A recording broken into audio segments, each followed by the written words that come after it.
Okay, नमस्कार प्यारे बच्चों। उम्मीद है कि आप सब लोग भगवान की कृपा से ठीक होंगे और मेरी भी भगवान से प्रार्थना है कि आप सब लोग ठीक कुशल रहें और अपना स्वास्थ्य का पूरा पूरा ध्यान रखिए और अपने माता पिता का आज्ञा का पालन कीजिए बच्चों। और हम अध्यापक द्वारा बताए गए पाठ को ध्यान रूप से सुनिए और अपना कक्षा अभ्यास भी सही टाइम पे और ये कक्षा अभ्यास और गृह कार्य सही समय पर कंप्लीट करने का प्रयत्न कीजिए बच्चों। आज अब तक हमने क्या है हिंदी द्वितीय भाषा 10वीं कक्षा के 8 पाठ कंप्लीट कर चुके हैं। अभी हम क्या 9वां पाठ पढ़ने जा रहे हैं। देखिए बच्चों, आज का हिंदी द्वितीय भाषा 10वीं कक्षा का पाठ संख्या 9 का नाम क्या है, दक्षिण गंगा गोदावरी है। और उससे पहले हम भारत की पवित्र नदियों के बारे में भी कुछ जानकारी प्राप्त करेंगे। और देखिए, जब नदियाँ हमारे लिए कितना ज़्यादा इम्पोर्टेंट है और हमें इससे बहुत ज़्यादा फ़ायदा है। और विशेष रूप से गंगा और गोदावरी की विशेष मतलब वो हमें माता के रूप में हम मानते हैं बच्चों। क्या है, हमें अन्न और क्या अन्नपूर्णा भी कहते हैं नदी को। इस तरह से अभी हम हमारा जीवन ज़्यादातर क्या खेती बाड़ी पर निर्भर है। खेती बाड़ी हमें गंगा के पानी से या फिर गोदावरी नदियों के पानी से ही हमें बहुत ज़्यादा उपयोग होती है बच्चों। इस तरह से अभी हम दक्षिणी गंगा गोदावरी जो पाठ पढ़ने जा रहे हैं, नदियों की पवित्रता के बारे में अब हम आज हम उसके बारे में पढ़ेंगे बच्चों। नदी हमारे लिए बहुत ज़्यादा महत्वपूर्ण स्थान रखती है, इसीलिए भारत देश में नदियों को माता का रूप दिया गया है बच्चों। इसके लेखक हैं काका कालेलकर। देखिए, दक्षिणी गंगा गोदावरी देखिए उन्मुखीकरण में बच्चों हम देखेंगे, कल कल करती नदियाँ सारी, कल कल करती नदियाँ सारी, छम छम करती बूंदें प्यारी, कल कल करती नदियाँ सारी, छम छम करती बूंदें प्यारी, सर सर करती हवा ये न्यारी, सर सर करती हवा ये न्यारी, जन जन होवे हम बलिहारी। तो यहाँ पर उससे संबंधित कुछ प्रश्न भी दिया गया है बच्चों। यहाँ पर किसके बारे में बताया गया है, यहाँ पर किसके बारे में बताया गया है, तो यहाँ पर नदियों के बारे में बताया गया है, बूंदों के बारे में बताया गया है और न्यारी हवा के बारे में भी बताया गया है बच्चों। ये सब प्राकृतिक है और नदियों का भरना भी प्राकृतिक है, बूंदें ड्रॉप्स भी और क्या है न्यारी हवा भी हमारे लिए, स्वच्छ हवा भी ये प्रकृति की है बच्चों। दक्षिण भारत में कुछ नदियों के नाम बताइए। दक्षिण भारत में कौन कौन सी नदियां बहती हैं, ये पहला प्रश्न है। और दक्षिण भारत देश में कृष्णा नदी, गोदावरी नदी, कावेरी नदी, नर्मदा नदी, तप्ती नदी, सुभद्रा नदी, तुंगभद्रा और क्या महानदी, ये सब हमारी पवित्र नदियां जो दक्षिण भारत में बहती हैं। उसके बाद बच्चों, गोदावरी नदी के बारे में आप क्या जानते हैं। गोदावरी नदी का महत्वपूर्ण स्थान है बच्चों हमारे जीवन में। देखिए, गोदावरी दक्षिण भारत की एक प्रमुख नदी मानी जाती है और इसकी पैदाइश पश्चिमी घाटियों की पर्वत श्रेणियों के अंतर्गत और त्रयंबक पर्वत में हुई है और इसकी लंबाई 1584 किलोमीटर मानी जाती है। इस नदी का पाट बहुत बड़ा है और गोदावरी की नदियों में प्रमुख है। और प्राणहिता, इंद्रावती, मंजीरा इन्हीं नदियों का नाम है बच्चों। अभी हम देखिए पाठ्य पुस्तक में पेज नंबर पृष्ठ संख्या 50 में देखेंगे। उद्देश्य, देखिए ये पाठ देने का उद्देश्य क्या है। छात्रों को यात्रा वृत्तांत साहित्यिक विधा का ज्ञान कराते हुए उनमें लेखन की और प्रवृत्ति का विकास करना है। यात्रा वृत्तांत बच्चों, अभी हम एजुकेशनल टूर के लिए कहीं जाते हैं ना, तब हम देखते हैं अभी हमने कहाँ से अपनी ट्रेन पकड़ी है, कहाँ से हमने स्टार्ट किया है, कौन से समय पर हमने ट्रेन पकड़ी है, कौन से समय पर हमने कौन से स्टेशन में थे और यहाँ से निकलने से लेकर वहाँ पहुँचने तक हमने क्या क्या किया है, वो सब कुछ एक लेख में लिखना ही यात्रा वृत्तांत कहलाता है। इस तरह से यात्रा वृत्तांत की भाषा शैली से परिचित कराना और इसके साथ साथ लेखक काका कालेलकर का परिचय बताते हुए उनकी भाषा व रचना शैली का ज्ञान कराना इस पाठ का उद्देश्य है बच्चों। इसके लेखक क्या है, काका कालेलकर है, ये लेखक है। इन्होंने अपने यात्रा वृत्तांत में दक्षिण गंगा गोदावरी के बारे में महत्वपूर्ण बातें लिखी हैं जो आज हम पढ़ने जा रहे हैं। विधा विशेष, यात्रा वृत्तांत ये गद्य की प्रमुख विधा है और यात्रा वृत्तांत पाठ में लेखक किसी दर्शन दर्शनीय स्थान से संबंधित अपनी यात्रा की अनुभूतियों को रोचक और ज्ञानवर्धक ढंग से प्रस्तुत किया है। यहाँ पर देखिए काका कालेलकर ने अपने द्वारा किए गए क्या है ऐतिहासिक स्थलों का जो दर्शनीय स्थान है और उसके बारे में बताया। यहाँ पर ज्ञानवर्धक बातें जो बच्चों के लिए बहुत उपयोग होती है इसके बारे में बताया है। प्रस्तुत पाठ में दक्षिणी गंगा गोदावरी श्री काका कालेलकर द्वारा रचित यात्रा वृत्तांत पाठ है जो उनकी रचना सप्त सरिता से लिया गया है। इनमें लेखक ने गोदावरी नदी की प्राकृतिक सौंदर्य के बारे में भी लिखा गया है। अभी बच्चों अब हम पाठ पढ़ने जा रहे हैं ना, इसमें आपको किस तरह से प्राकृतिक सौंदर्य के बारे में दिखाया गया है। ऐसा लगता है जैसा कि आप ही स्वयं क्या है यात्रा कर रहे हैं, इस तरह से हमें अनुभूति होती है। देखिए लेखक काका कालेलकर का परिचय। काका कालेलकर का पूरा नाम दत्तात्रेय बालकृष्ण कालेलकर है। उनका जन्म देखिए सन 1885 में हुई थी और उनकी मृत्यु 1991 में हुई थी और इन्होंने आजीवन गांधीवादी विचारधारा का पालन किया है। मतलब उन्होंने आजीवन मतलब मालूम है सादा जिंदगी गुजारना, गांधी जी जैसा थे वैसे ही अब इन्होंने भी अपना जीवन इस तरह से बिताया था। इन्होंने हिंदुस्तानी प्रचार सभा जो पत्रिका है न्यूज़पेपर है उसमें भी वार्ता माध्यम में हिंदी की खूब सेवा की। वे राज्यसभा के सदस्य भी बन चुके थे। ये महान लेखक हमारे सामने अपनी एक वृत्तांत लेखा वृत्तांत या फिर यात्रा वृत्तांत के बारे में यहाँ पर बताया गया है। और इस तरह से विषय प्रवेश में देखेंगे बच्चों। अभी हम देखेंगे विषय प्रवेश में। देखिए विषय प्रवेश में गोदावरी नदी धीर गंभीर माता पूर्वजों की अधिष्ठात्री देवी मानी जाती है। देखिए पुराने ज़माने से ही नदियों को बहुत ज़्यादा इम्पोर्टेंस दिया गया है और इसके जल में अमोघ शक्ति है। क्यों अमोघ शक्ति है, क्या विशेषता है, और इसके तट पर अनेक शूरवीरों ने और तत्वज्ञानियों ने और साधु संतों ने राजनीतिज्ञों ने और ईश्वर भक्तों ने जन्म लिया है बच्चों। ऐसा पावन पवित्र गोदावरी नदी के प्राकृतिक सौंदर्य का वर्णन काका कालेलकर के द्वारा हुआ है। चलिए इसके बारे में हम जानेंगे। आपको यहाँ पर अब हम देखेंगे जो पाठ है पेज नंबर 51 में 51 में देखिए अभी लेखक स्वयं अपनी यात्रा के बारे में कर रहे हैं, यात्रा के बारे में लिख रहे हैं, बता रहे हैं कि उन्होंने कौन सी तक ट्रेन पकड़ी है और वहाँ कहाँ से वे स्टार्ट हुए हैं जर्नी के लिए। देखिए चेन्नई से राजमहेंद्री जाते समय देखेंगे बच्चों अभी हम कहाँ हैं।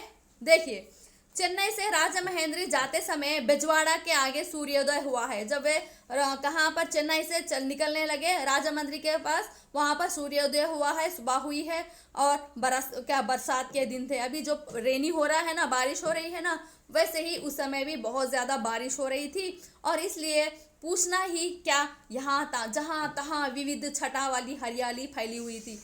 हर जगह यहाँ पर हरियाली ही हरियाली, मतलब एवरीवेयर ग्रीनरी, हरे हमेशा ग्रीनरी दिखाई दे रही है। पूर्व की तरफ एक नहर रेल की पटरी के किनारे किनारे चल रही है। देखिए खेतों में खेत दिखाई दे रहे हैं आपको, उसके बाजू क्या है, ट्रेन दिखाई दे रही है, ट्रेन की पटरियां जाती हुई दिखाई दे रही हैं। पर किनारा बहुत ऊंचा होने के कारण पानी में कभी कभी ही दिख पड़ता है। ఒక్కొక్కసారి వాటి నీళ్లు नदी का नील కనబడుతున్నాయి, ఒక్కొక్కసారి दूर में పోతుంది। और इस तरह से ऐसा लगता है कि सिर्फ तितली की तरह अपने अपने पाल कतार में खड़े हुए नौकाएं पर ही हमें नहर का अनुमान पड़ता है। कभी कि दूर से क्या दिखाई दे रहा है, और नौकाएं मतलब क्या है, स्मॉल बोट्स हमें दिखाई दे रही हैं।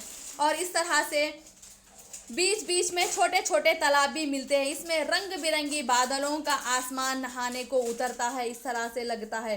कैसा लग रहा है, बहुत दूर दूर से हमें बोट दिखाई दे रहे हैं ना बच्चों, तितली जैसे दिखाई दे रही हैं, और दूर दूर से हमें रंग बिरंगी बादलों जैसा आसमान दिखाई दे रहा है। दूर से हमें स्काई कैसा लग रहा है, आपको चित्र में देख रहे हैं, रंग बिरंगे बादलों से बादलों वाला आसमान नहाते हुए दिखाई देता है।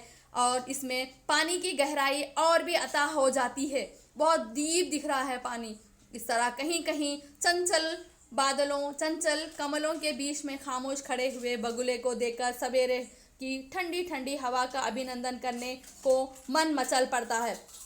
कभी कभी हम बगुले के भी देख रहे हैं ना, देखिए पक्षी जो दिख रहे हैं, क्या इस तरह से बगुलों को भी हम देखते हैं, इस तरह से कविता प्रवाह में बहकर जाते हुए कोवूर स्टेशन आ जाता है, और थोड़े दूर पर ही क्या होता है, हमें कोवूर स्टेशन आ जाता है। और मन में ये उमंग भरी थी कि अब यहाँ से गोदावरी मैया के दर्शन होने लगे हैं। अभी क्या है, वो तापत्र पड़ रहा है, बहुत ज़्यादा कोशिश कर रहा है कि मैं गोदावरी नदी के दर्शन कब करूं, किस तरह से करूं। इस तरह से वे देखने को तैयार है, माता के दर्शन करने के लिए तैयार है।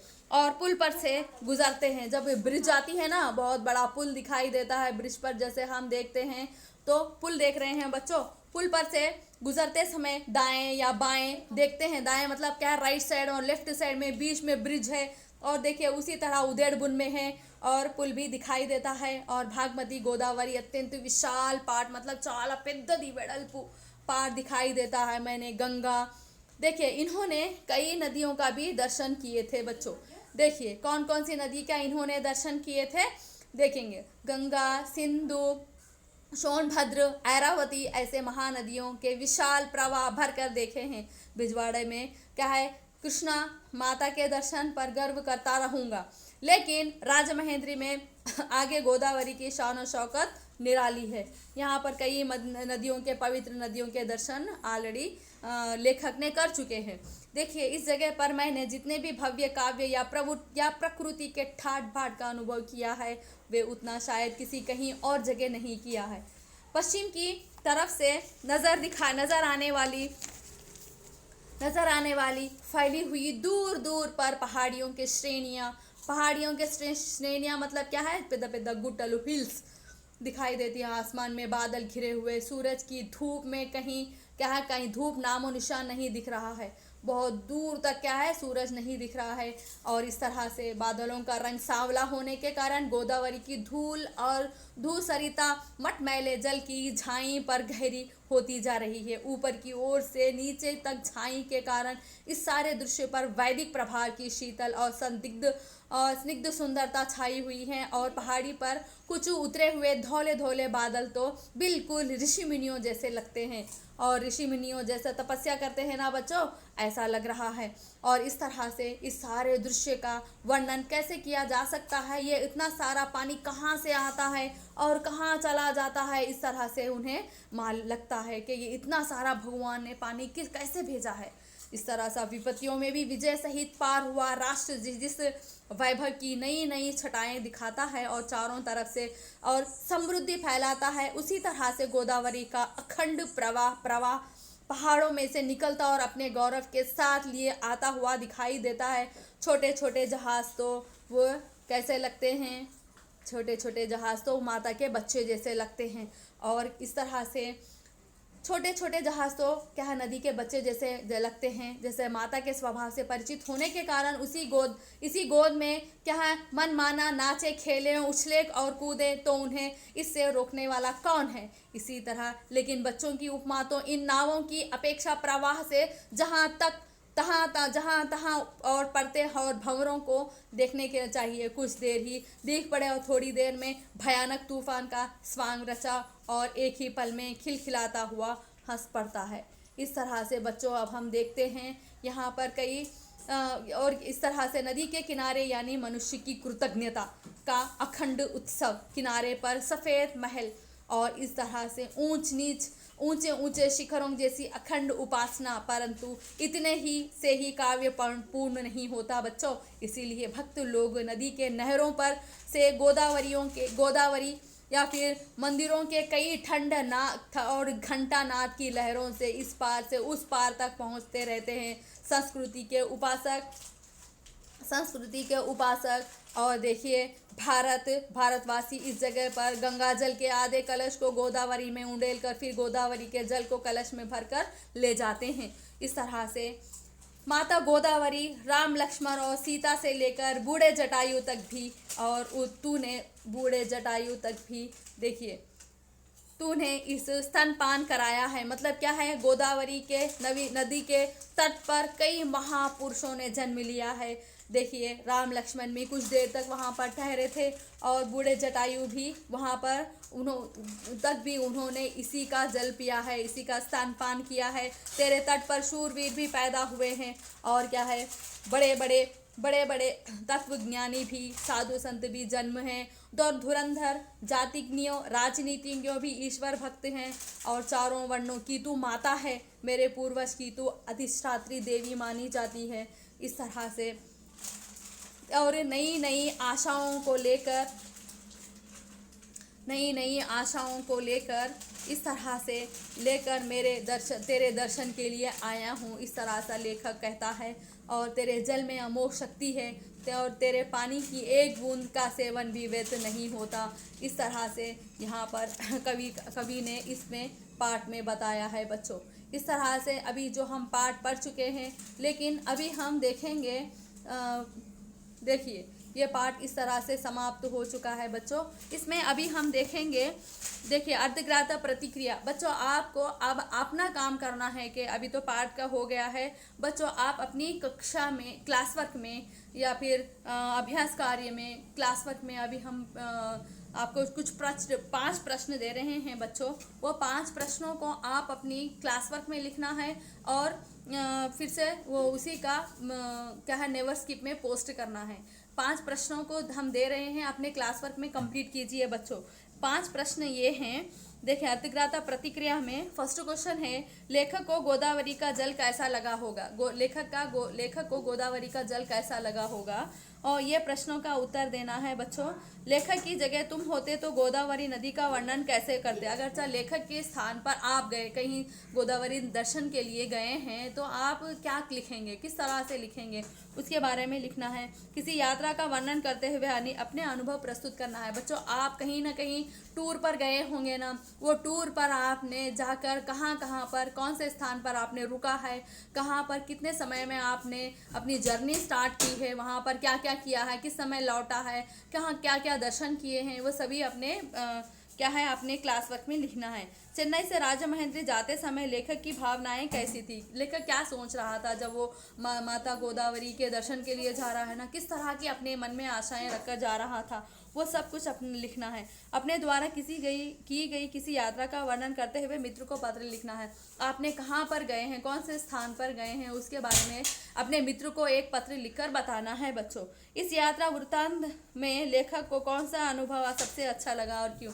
आपको इसमें लेखक को कौन सा वृत्तांत आपको बहुत अच्छा लगा है, उसके बारे में लिखना है बच्चों। आपको आपके पास तो क्लास टेक्स्ट बुक है ही, पुस्तक है ही, और अगर चाहे वर्क बुक भी है आपको, तो आपके पास तो वो सब प्रश्नों के उत्तर आपको लिखने पड़ेंगे। और इसके बाद अब अगर चाहे आपके पास नहीं भी होंगे तो आप उसको लिखने का प्रयत्न कीजिए बच्चों।